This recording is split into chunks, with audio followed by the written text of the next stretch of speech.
Le coup de foudre a été immédiat pour Jérôme Pécresse, qui fête ses 56 ans ce vendredi 17 mars.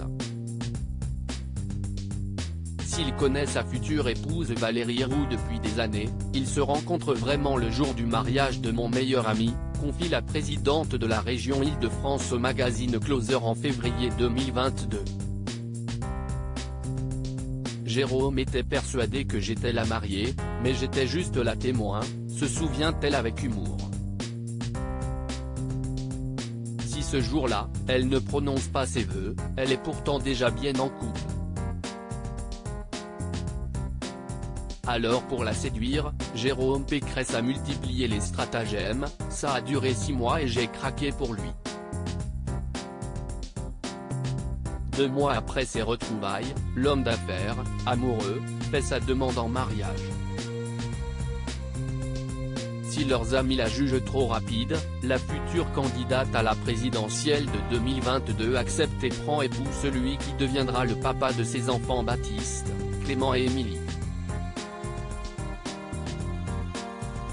Depuis, Valérie Pécresse peut compter sur son époux pour la soutenir dans sa carrière en politique.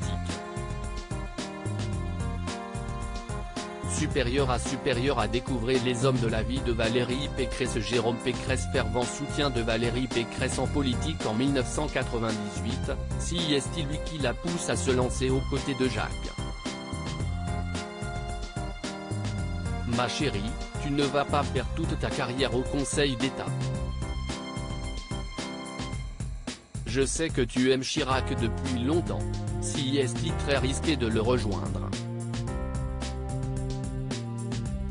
Mais si tu le sens, tente ta chance à l'Élysée, lui avait-il conseillé, raconte l'ancien banquier à Paris Match, en décembre 2021.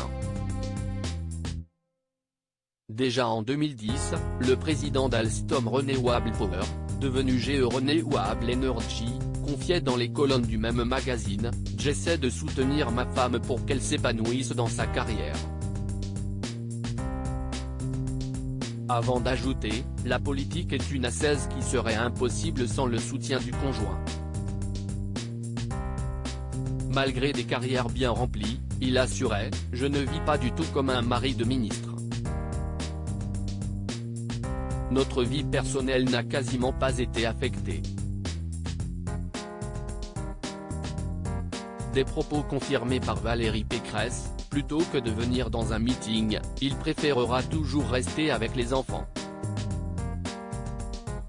Nous avons des vies professionnelles très séparées. Pour autant, elle admettait au micro de RMC, en mars 2022, « Mon mari arrêtera son travail si je suis à l'Élysée. Si est-ce un vrai sacrifice pour lui. Ça sera un changement de vie total. » Évidemment, on en a parlé et décidé ensemble. Crédit photo, Olivier Borde.